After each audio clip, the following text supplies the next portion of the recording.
Louise, Hay Film, Hay Interview, take one. Well, the simple part that most people don't understand is that every thought we think and every word we speak is creating our future.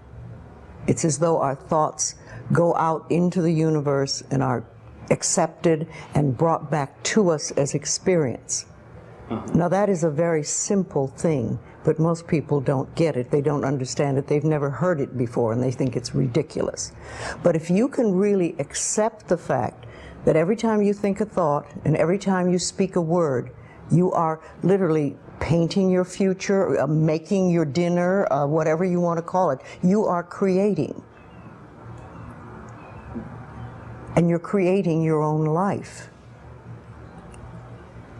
And this is simple, but it's not easy to accept. But once you accept it, then you can start deliberately creating what you want in your life. And you begin to be aware of what you don't want in your life and how you are contributing to it. Now, I think this has been around forever, but for some reason in the last 20 years, the universe has wanted this to go out among all the people, or all the people that are ready for it. See, most of us just think, and we don't pay any attention to what we're thinking. We're just doing it. But that's something you need to train yourself to do, to begin to train yourself to be aware of what you're thinking. And one of the ways to do that is to periodically say to yourself, what am I thinking? Would I like this thought to create my life? Would I like to have the experience that this thought could bring to me? Now, it takes a while to do that, but even if we could begin on the smallest level to be aware of our thinking, we can start to make changes. To begin with, you start by doing what we call doing affirmations, and that is making positive statements about your life that are positive. And you do them deliberately. You might do them in the morning, you might do them at noon, you might do them at night, you might do them, twice a day or whatever. But you do this and you let this become a habit. And as you start to do them, things will begin to change, maybe on a very small level. I call it getting the green lights in the parking places.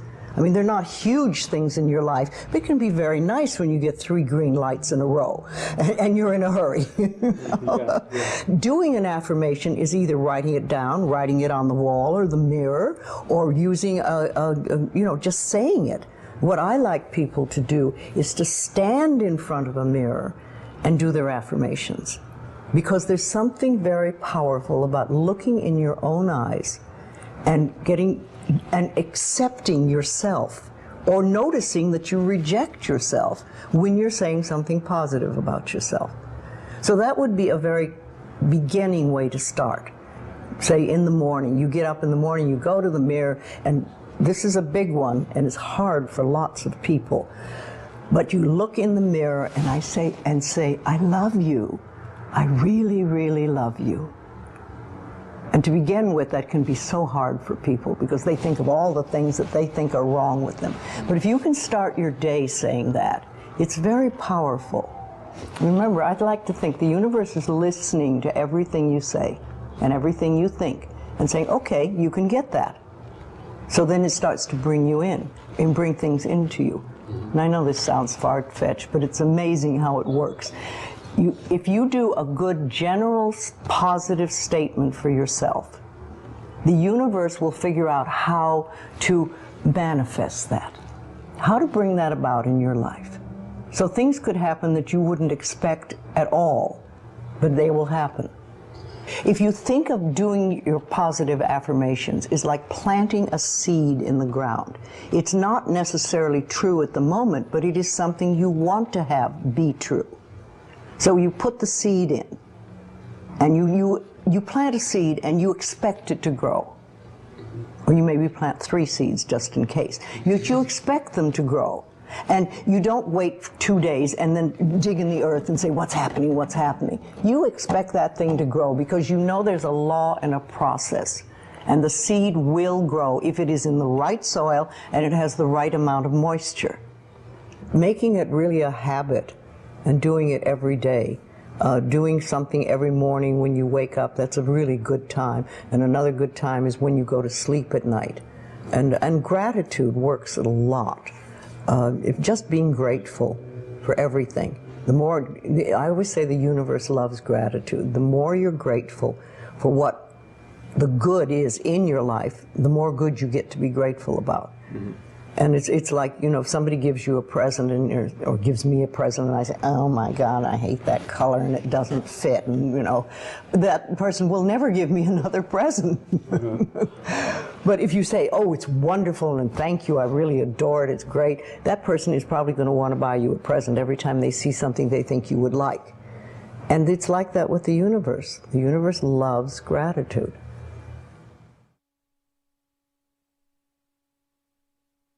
If you have very strong beliefs within you that you don't deserve good things in your life, and a lot of people have that, then there can be delays. And sometimes people say, well, affirmations don't work. I've done them.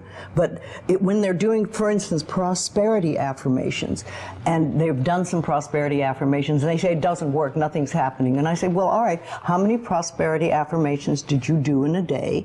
And they'll say 3, probably. And they say, all right, how many poverty affirmations did you do this day? And that could be 300, depending on where you're coming from and what is running through your mind. See, I have this, one of my thoughts about life is that only good lies before me. And I've been saying this for many years. So it doesn't really matter to me what happens in life, because I know it's going to be good. Well, there are lots of things you can do to help you become more conscious of what is going on. And because so many of our belief systems really are unconscious or subconscious, we're not aware of them. They're just things that were bred into us as we were children, is to take a little time to figure out what they are. And I always say a really good exercise is to take a big sheet of paper and write on top of it, say, what I think about men. And then another one, what I think about women, what do I think about money, what do I think about any subject you can think of. And just write all the things that come out of your thoughts. And whether they sound good or not, just write them down. And any one subject, if you just write them all down and then look at them and see how many are positive and how many are negative. And if you can take those negative ones and turn them around, make them into positive affirmations, then you can start clearing up what you believe about, say, money that is not positive for you, and or is keeping you from bringing money in. And you can do that with lots of things in your life, so you can really begin to realize what you do believe about these things. So you can't change your thoughts if you don't know what your thoughts are.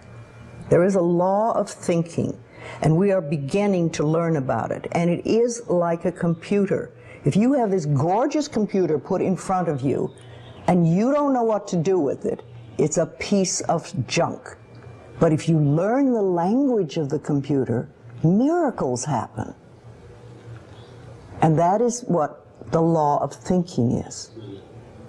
When you learn how it works, miracles happen. What you think and what you believe, it's what will come true for you. Your thoughts create your life. It's that simple. And when we can get that, we can make enormous changes. Well, I think it really starts with realizing that you don't love yourself, that most people don't. Most people feel they're not good enough, that they haven't done it right, they won't do it right, they'll never be enough, and they're definitely not lovable. And when we come from that space, it's very hard to create things for ourselves that are really good. So in the early days when I worked with people, I used to fix this problem and fix that problem, and you'd have this, a health thing, and we'd work on that, and we'd work on this. And one day I discovered, much to my amazement, that if I would help people learn to love themselves, to really accept themselves as they are, we didn't have to work around problems, because it was almost like a miracle. Everything seemed to fall away. It's a hard one for people because we grow up believing that we're not good enough and nothing is right. I remember lots of times I would ask people, well, what is really wrong with you? What have you done that is so terrible that you're not acceptable to yourself? And I never, ever, ever got an answer that made any sense. You know, they might say something like, well, I'm too fat. Well, so, you know. But when you talk about loving yourself, a lot of people think that that's vanity, but it isn't really. It has nothing to do with that. That is narcissistic. But to really care for you and to acknowledge that you are an important being. It's almost like in the Bible they would say, you recognize that you are a child of God, that therefore you are perfect. But even if you're not a biblical person, if you can recognize that you are a being that has self-worth, if you can really recognize your own worth, then you start to treat yourself differently. And I think that's what's so very important about loving yourself, is you stop beating yourself up, you stop making yourself wrong, you stop talking about how awful you are, and you stop saying things like, I'm really stupid and stuff, and you start to treat yourself with a certain amount of respect. And this makes an enormous difference, because what you give out in life is what comes back to you. So if you're giving out a feeling of, I'm okay, I'm good enough as I am, and I am acceptable, and I love life, and I love me, and you start having gratitude for yourself and for life, then life treats you differently, because you are having a different vibration that you're giving out and getting back. And that's when things really start to flow. Now, a lot of people don't realize it, but you have to practice. You just have to start it. And that's why I try to get people to do a lot of mirror work. If you look in the mirror, just simple things like looking in the mirror in your own eyes and say, I love you. I really, really love you. And it helps if you use your name, Louise, I love you. I really love you.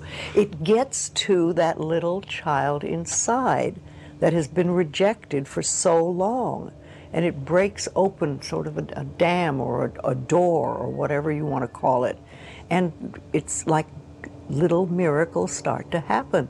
Lots of little good things happen, and the universe loves grateful people. The more grateful you are, the more you get to be grateful about. It's that simple. Life is really very simple. We make it enormously complicated, but it doesn't have to be. Everybody's on a journey from the time we're born till the time we leave.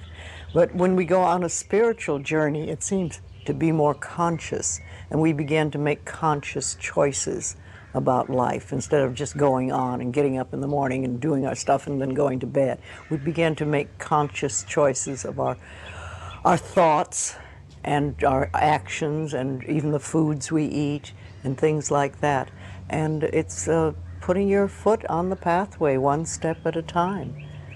And some of us do very devious journeys, and we take lots of little side tracks, and we don't get very far really. And some of us just are very conscientious about it and go one step after another and go closer to our pathway, which is really, to me, I think enlightenment is letting go of all the things we believe that are not benefiting us in life, or that are barriers to our life, to the good things in life, and to release them one by one and just think, I don't have to believe that anymore, or do I want to believe that anymore? And making a conscious choice. When we can understand that every single thing we believe has been a choice, and it may or may not be true. It can be true for you and not for you, because it's your belief system and your belief system, and then I have my belief system. I say a lot, that may be true for you, it's not true for me. I may not say that out loud, but people are doing things or saying things, and I think that to myself a lot. And also, it has nothing to do with me. Whatever's going, that has nothing to do with me, because I'm under the law of my own consciousness. This is my pathway, and you have your pathway, you have yours, everybody does. So we're all on a journey, and I think the more conscientious we are about it and the more conscious choices we make, the better our journey is, or the easier, or the swifter, or we get more goodies, or we have better health, all that stuff. But when I was beginning to work with people in the early days, I paid very close attention to what people said. And it became a habit with me, and I still do. I listen to what people say more than, you know, the words they're using and everything. And so often I think, oh, if you just wouldn't use those words, if you just take those 3 words out of your vocabulary, because people use negative words a lot, the same ones over and over again. Yes, I hear words. Much more than other people. What words would you take out of the vocabulary? Well, should to begin with. That's a big one. Because every time you say should, you're making yourself wrong. Either you were wrong, or you are wrong, or you're going to be wrong. So take that one out completely.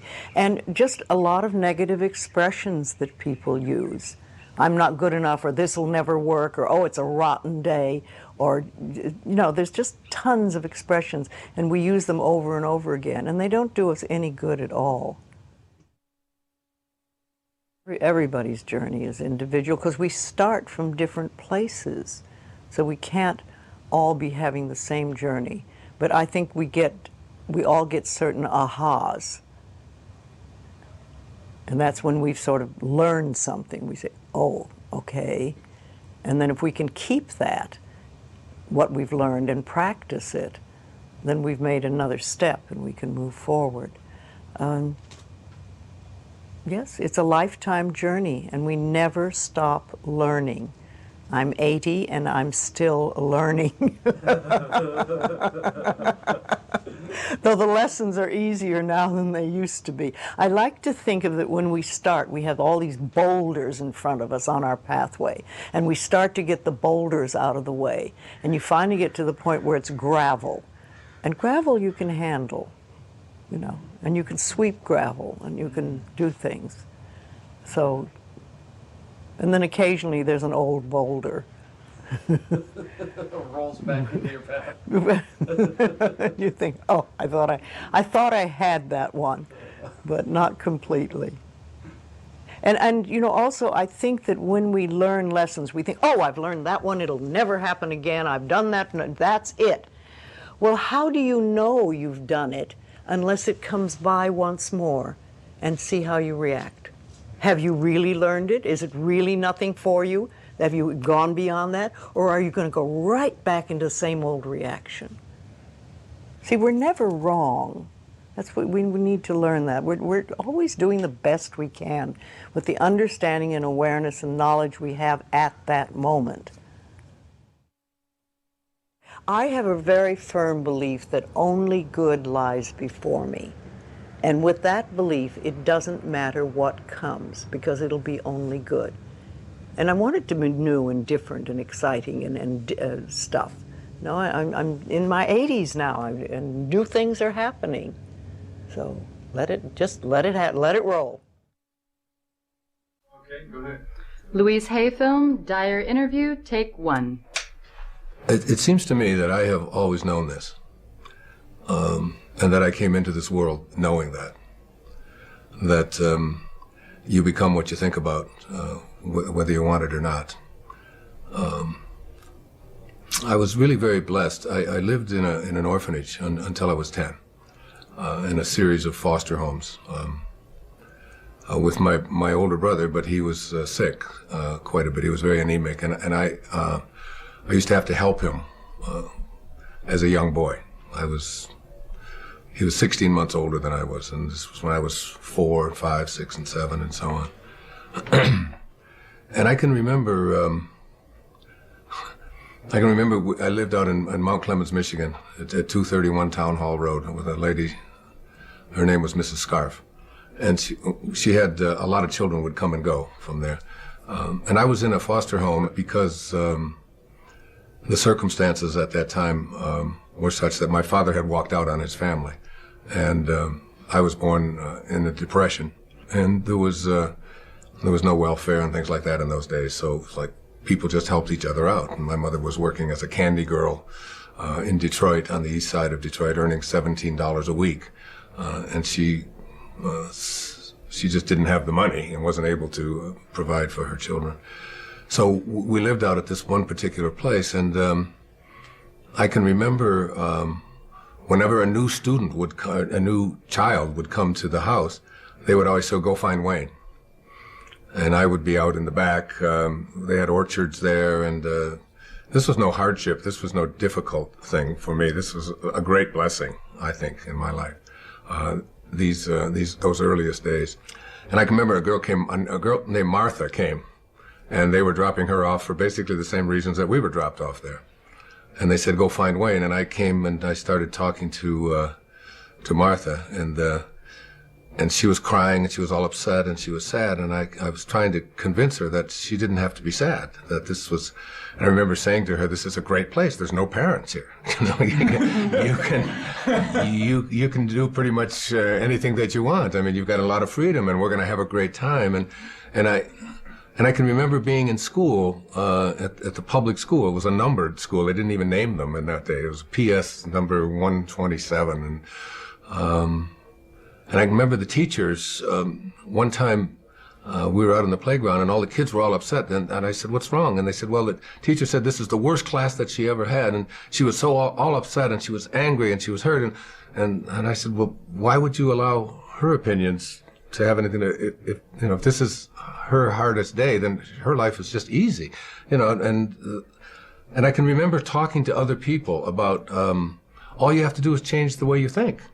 And it goes from being a miserable experience or a tough experience or a hard experience to one that you can do anything that you want with.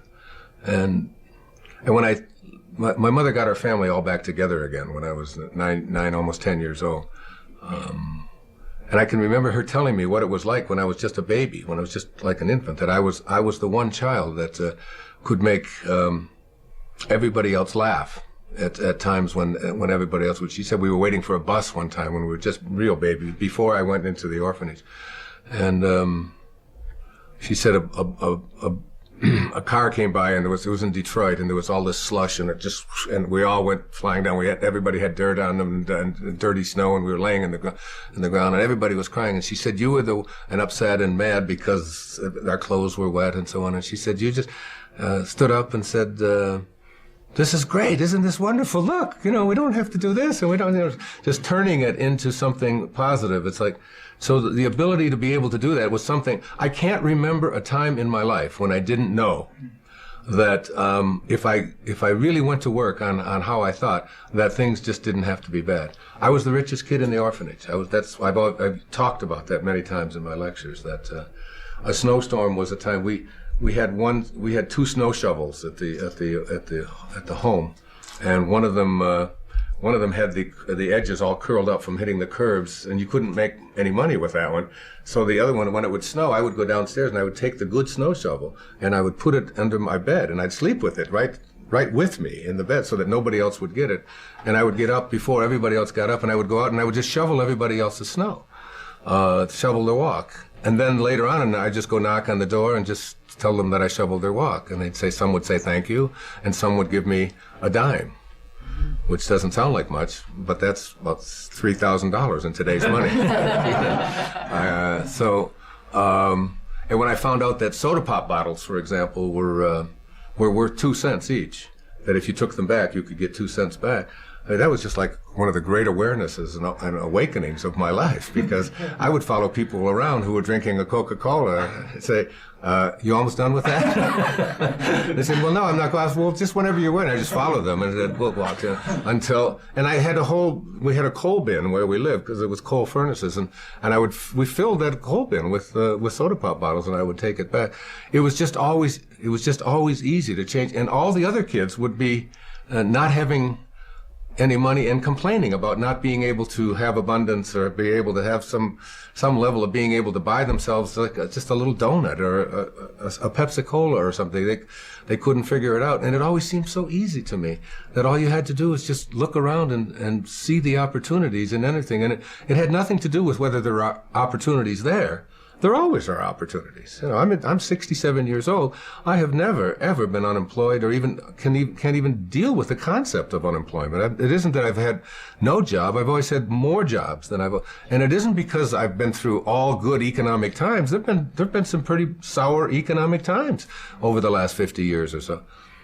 I just have never known how to think any other way than, if you change the way you think about things, you can create whatever it is you want for yourself in your life. It's just a simple knowing. I mean, I've made a living talking about it. I've written lots of books about it and so on, but I have always lived it and practiced it, and I still do today.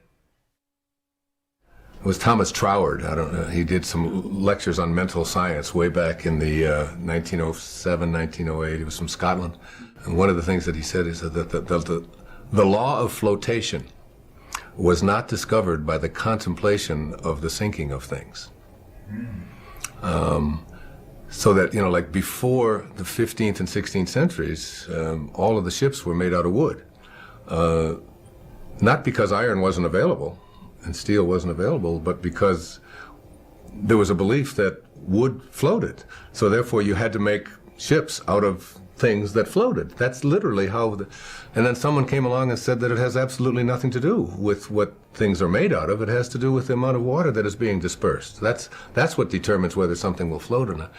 And I think about that all the time because it's in the contemplation of what you desire that you create what it is that you want to have for yourself. It's in your willingness to contemplate it. And nothing more, according to Troward and mental science. So that I think about the Wright brothers, you know, 100 or so years ago. You know, it's like, and I said the law of flying was not discovered by the contemplation of the staying on the ground of things. So that these were two people, like for me, to figure out how to get an airplane to fly, and my limited knowledge of all of that, I would probably have contemplated the staying on the ground of things. You know, it's like this is what happened.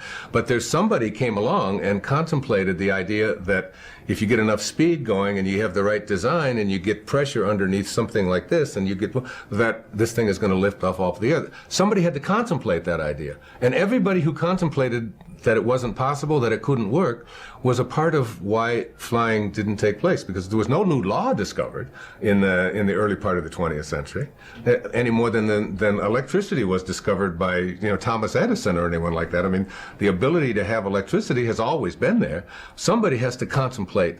So it's like in your own personal life, your willingness to contemplate yourself as a person who is capable of attracting into your life